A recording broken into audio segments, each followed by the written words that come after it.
Ukraine और Russia के बीच जो क्राइसिस चल रहा है उस पे हर घंटे के बाद बहुत सारी नई खबरें सामने आती हैं। तो उन तमाम खबरों पर वन बाय वन प्रोग्राम नहीं हो सकता। मैंने सोचा कि कुछ खबरों को गैदर किया जाए और उन पर तज्जिया और एनालिसिस आपके सामने पेश किया जाए। इस वक्त भी मेरे पास कुछ खबरें मौजूद हैं इसी कॉन्फ्लिक्ट के हवाले से, जिनमें से कुछ का डायरेक्ट ताल्लुक पाकिस्तान और इंडिया से है, लेकिन कुछ खबरें ऐसी हैं कि जिनका ताल्लुक रशिया और यूक्रेन और यूरोपीय यूनियन से है। इन सब पर थोड़ी थोड़ी बात किए लेते हैं। देखिए, सबसे पहले तो ये बात कि इंडिया और पाकिस्तान दो अहम वो कंट्रीज़ हैं जिनका इस वक्त बहुत ही मुश्किल सूरत हाल में है। मैं कहूँगी कि ख़ास तौर पर जो नैरेटिव है और क्या किया जाए, क्या कहा जाए, किसका साथ दिया जाए। अगर इसकी बात करें तो अमेरिका ये चाह रहा है इस वक्त कि दुनिया के तमाम कंट्रीज़ अमेरिका के साथ स्टैंड करें, अमेरिका के साथ स्टैंड लें और कहें कि रशिया इस वक्त अग्रेसर है, ऑप्रेसर है, और अमेरिका का साथ दें और रशिया के ऊपर दबाव डालें कि वो फ़ौजें वापस बुलाए और इस जंग को ख़त्म करे। इस वक्त क्योंकि पाकिस्तान की अगर हम पहले बात कर लें तो पाकिस्तान तो आप जानते हैं कि हमारी जो डिप्लोमेसी का एक तरीक़ाकार है वो तो है एब्सोल्युटली नॉट वाला। अरे कहना क्या चाहते हो वाला यानी हम तो ब्लैक एंड वाइट हैं, ग्रे एरिया हमारे पास नज़र नहीं आता। यही वजह है कि बहुत से लोगों ने बात की और हम ये जानते थे कि अमेरिका को ये बात बुरी लगेगी। इसके बावजूद हमने एक ऐसे वक्त में, जो कि एक क्रिटिकल टाइम था, बहुत ही क्रूशल टाइम था और बड़ा जिसे कहते हैं कि ऐसा मतनाज़ टाइम के उस वक्त भी हमने रशिया का ट्रिप कर लिया। Prime minister Imran Khan Russia गए वहाँ पर और उसी दिन उन्होंने यूक्रेन पर जंग लॉन्च कर दी। तो ये तो है हमारा तरीक़ेकार। तो हम देखते हैं कि इसके बदले में जो है अमेरिका की तरफ से जो हमारे साथ किया जाता है या जिस तरह की भी वो बातचीत वहाँ से नज़र आती है, जो उनका स्टैंड है, वो तो हम जानते ही हैं। लेकिन इंडिया का शायद प्रॉब्लम इससे कहीं बढ़कर है। इस सज्जन को क्या तकलीफ है भाई, क्या तकलीफ है इनको? इसकी वजह यह है कि इंडिया और अमेरिका के जो रिलेशंस हैं उनको आप कह लीजिए कि अभी 10-15 साल से जो बहुत अच्छे रिलेशंस बढ़ रहे हैं। अभी अगर आप देख लें कि रिसेंटली कुछ सालों के अंदर इंडिया के अमेरिका से रिलेशंस बहुत अच्छे हो गए हैं। तो ऐसा लगता है कि कभी कभी तो इंडिया अमेरिका के कैंप में तो नहीं जा रहा या चला गया। अमेरिका इस वक्त ये समझता है कि इंडिया को अमेरिका का साथ देना चाहिए, रशिया का साथ नहीं देना चाहिए। लेकिन आप ये भी जानते हैं कि इंडिया और रशिया के जो ताल्लुकात हैं, जो रिलेशंस हैं, वो तो डेकेड्स पुराने हैं। वो ताल्लुकात, उन रिलेशंस का कोई मुकाबला नहीं है इंडिया के साथ इस वक्त तक। ये अलग बात है कि इंडिया जो रशिया है उसके चाइना से ताल्लुक़ को अच्छी नज़र से नहीं देखता, लेकिन इसके बावजूद कि चीन और रशिया करीब आ रहे हैं, इंडिया का अभी कुछ दिन पहले व्लादिमीर पुतिन ने दौरा किया और इंडिया ने बहुत बड़े बजट का वहाँ पर ख़रीदारी हुई, जो S-400 की ख़रीदारी है और वो रशिया से ही हुई। तो ये बड़ा एक अजीब सा और कहना चाहिए कि बड़ा ही मुश्किल ताल्लुक़ है, लेकिन भारत इसको बड़ी खूबी से निभा रहा है कि एक तरफ चीन और रशिया जो हैं जब वो करीब होते हुए नज़र आ रहे हैं तो इंडिया का ने देखा कि वहाँ अमेरिका से ताल्लुकात अच्छे कर लिए, इंडिया के बड़े अच्छे स्टार्ट हो गए ताल्लुकात। अब अमेरिका ये चाहता है कि भारत उसकी तरफ खड़ा नज़र आए। तो हुआ कुछ यूँ है कि अब जिस तरह प्राइम मिनिस्टर इमरान खान जब वहाँ पर होकर आए हैं रशिया से, तो वहाँ पर उन्होंने उनका एक जो प्रेस रिलीज़ जारी हुई है उसमें जो जो पॉइंट्स उन्होंने वहाँ पर बातचीत की वो हमने बात भी की, आज भी करेंगे। लेकिन उन्होंने उसमें एक पॉइंट ये भी था कि जो रशिया और यूक्रेन का मामला है इसको अच्छे तरीके से हल किया जाए, जंग जो है इसका ऑप्शन नहीं है।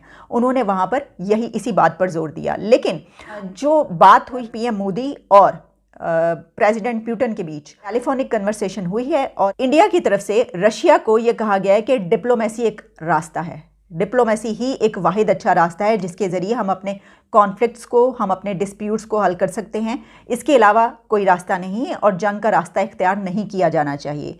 यानी हम इसको इस तरीके से देख सकते हैं कि ये एक ऐसा टाइम था कि रशिया और इंडिया के ताल्लुकात बहुत ही करीबी और एक ऐसे वक्त में कि जब अभी कुछ अर्सा पहले इंडिया ने वहाँ से इतने बड़े बजट की ख़रीदारी की है और अभी प्रेसिडेंट ऑफ रशिया इंडिया का दौरा करके गए। इसके बावजूद वो अपने कदमों पर खड़ा होके, इंडिया अपने कदमों पर खड़ा होके रशिया को ये कह रहा है फ़ोन करके, बजाय इसके देखें ये वाली बात भी की जा सकती थी कि भारत की तरफ से रशिया को ये कहा जाता है हम आपके साथ हैं, आपने बिल्कुल ठीक किया है क्योंकि हम आपके अलाए हैं। क्योंकि ये होता कि भाई क्या करें, अब कुछ किया नहीं जा सकता, क्योंकि ये तो बड़ी ऐसी गहरी दोस्ती है। जिस तरह हम चाइना की बात करते हैं, समंदरों से गहरी और पहाड़ों से ऊंची, इसी तरीके से इंडिया और रशिया की दोस्ती भी बहुत पुरानी और गहरी है। तो हम चाइना को इनकार नहीं कर पाते। हम कभी ऐसा सोच नहीं सकते कि हम चाइना के खिलाफ जाएंगे। लेकिन इस वक्त हम ये देख रहे हैं कि भारत ने रशिया को ये बिल्कुल साफ बात कर दी है, जो ज़राए बता रहे हैं और जो उनकी तरफ से, भारत की तरफ से मीडिया जो खबरें दे रहा है कि वज़ीर आज़म की तरफ से पुतिन को ये कहा गया है कि इस मामले को जंग के ज़रिए नहीं बल्कि डिप्लोमेसी से हल करना चाहिए। तो इसका मतलब ये हुआ कि वो रशिया के साथ इस जंग में स्टैंड नहीं कर रहे, यानी ये नहीं कह रहे कि बिल्कुल ठीक है हम तुम्हारे साथ हैं, ये नहीं कहा उन्होंने। लेकिन दूसरी तरफ जब अमेरिका उनको ये कह रहा है कि तुम हमारे साथ खड़े हो, तो उस पर भी इंडिया अमेरिका के साथ खड़ा हुआ नज़र नहीं आ रहा। इसकी वजह यह है कि जो मिस्टर ब्लिंकन हैं उन्होंने फ़ोन किया, उनकी तरफ से भी इंडिया फ़ोन गया है और मिस्टर जयशंकर से उन्होंने बातचीत की, और जिसमें उन्होंने ये कहा कि इस वक्त रशिया जो है वो अप्रेसर है, अग्रेसर है, और वो जिस तरह के इकदाम कर रहा है तो पूरी दुनिया को साथ अमेरिका के खड़े होना चाहिए, उसको कंडेम किया जाना चाहिए। और उन्होंने ये कहा कि इंडिया को भी इस इकदाम को, रशिया के इस इकदाम को कंडेम करना चाहिए, पुरजोर तरीके से कंडेम करना चाहिए।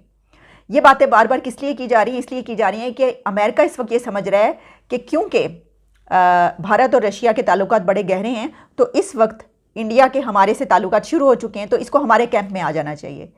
लेकिन मेरा ख्याल है, मैं समझती हूँ कि ये स्टैंड लेना बहुत मुश्किल था जो भारत ने लिया है, और ये स्टैंड लिया गया है कि जो अमेरिका है उसको कोई जवाब ऐसा सच नहीं दिया गया, यानी ये नहीं कहा गया कि हम अमेरिका के साथ खड़े हैं।